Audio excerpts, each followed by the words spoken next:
अस्सलाम वालेकुम व रहमतुल्लाह व बरकातहू। निमरूद बादशाह कौन था? वो बादशाह जिसने अल्लाह को चैलेंज करने की हिम्मत की। उसकी कहानी बहुत पावर, घमंड और पूरी इंसानियत के लिए एक सबक है। निमरूद ने खुद को पूरी दुनिया का लॉर्ड डिक्लेयर कर दिया, अपनी सल्तनत के घमंड में अंधा होकर। लेकिन इस रूलर का एंड कैसे हुआ और पैगंबर इब्राहिम अलैहिस्सलाम से उसकी क्या दुश्मनी थी? आज हम निमरूद की शॉकिंग कहानी 5 पॉइंट्स में जानेंगे। चलो शुरू करते हैं। पहला, निमरूद के घमंड ने उसे सबसे बड़ी गुस्ताखी पर ला खड़ा किया, खुद को गॉड डिक्लेयर करना। कुरान एक ऐसे बादशाह के बारे में बताती है जिसने इब्राहिम से अपने लॉर्ड के बारे में बहस की। एक रूलर जिसे बहुत पावर मिली थी, जो मानता था कि वही हर चीज का सोर्स है। उसने दावा किया, मैं लाइफ देता हूं और डेथ भी देता हूं, अपने लोगों को यह यकीन दिलाकर कि उसके पास डिवाइन पावर्स हैं। यह अल्लाह की यूनिटी के खिलाफ बगावत की हद थी। अपने लिए इबादत और वफादारी चाहता था।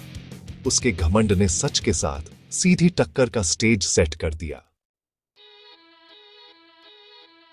दूसरा पॉइंट है निमरूद का पैगंबर इब्राहिम अलैहिस्सलाम से कॉन्फ्रंटेशन। इब्राहिम ने निमरूद के झूठे दावों को चैलेंज किया। कहा, अल्लाह सूरज को पूरब से लाता है तो तुम उसे पश्चिम से ले आओ। निमरूद निशब्द रह गया। उसकी पावर एक इल्यूजन साबित हुई। गुस्से में निमरूद ने इब्राहिम को एक बड़ी आग में फेंकने का ऑर्डर दिया, लेकिन अल्लाह ने हुक्म दिया, ऐ आग, इब्राहिम पर ठंडी और सेफ हो जा। और इब्राहिम अनहार्मड बाहर निकले। यह मिरेकल एक क्लियर साइन था, सच झूठ पर हावी होता है। निमरूद की हार सबने देखी। कई कहानियां कहती हैं कि निमरूद ने आसमान तक पहुंचने के लिए एक टावर बनाया या एक मशीन में उड़ा, लेकिन ये कुरान या ऑथेंटिक हदीस में नहीं मिलते। ऐसी कहानियां दूसरी परंपराओं से आती हैं और इस्लाम में कंफर्म नहीं है। जरूरी बात यह है कि निमरूद के एक्शंस शैतान के गोल्स से मेल खाते थे। अल्लाह के खिलाफ घमंड और बगावत फैलाना। वह बुराई का एक टूल बन गया, मिथिकल टेक्नोलॉजी के जरिए नहीं, बल्कि अपने घमंड और जुल्म के जरिए। असली सबक शैतान के रास्ते पर चलने का खतरा है। निमरूद का एंड एक डिवाइन ह्यूमिलिएशन था। तौबा करने से इनकार करते हुए उसने अपनी आर्मीज के साथ अल्लाह को चैलेंज किया। अल्लाह ने कोई तूफान या फरिश्तों की आर्मी नहीं भेजी, बल्कि मच्छरों का एक झुंड भेजा।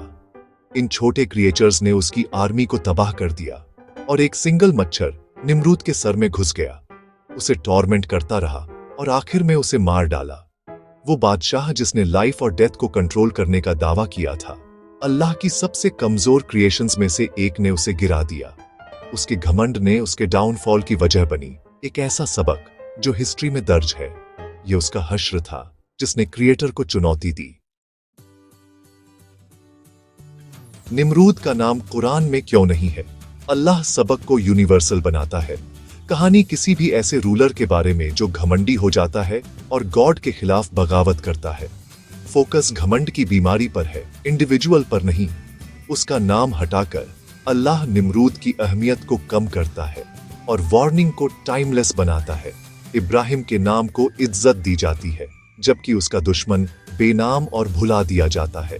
सबक, जो अल्लाह का विरोध करते हैं वे आखिर में इज्जत से मिट जाते हैं। निमरूद की कहानी सभी जनरेशंस के लिए एक वार्निंग है। पावर और वेल्थ टेस्ट है, ग्रेटनेस के साइन नहीं। घमंड बर्बादी की तरफ ले जाता है, विनम्रता और अल्लाह के सामने सरेंडर सक्सेस की तरफ ले जाते हैं। आइए अपने दिलों को घमंड से बचाएं और निमरूद का हश्र याद रखें। अल्लाह हमें प्रोटेक्ट करे और हमें इब्राहिम अलैहिस्सलाम के रास्ते पर मजबूत रखे। इस सबक को शेयर करें और अगली बार तक अस्सलाम वालेकुम व रहमतुल्लाह व बरकातहू।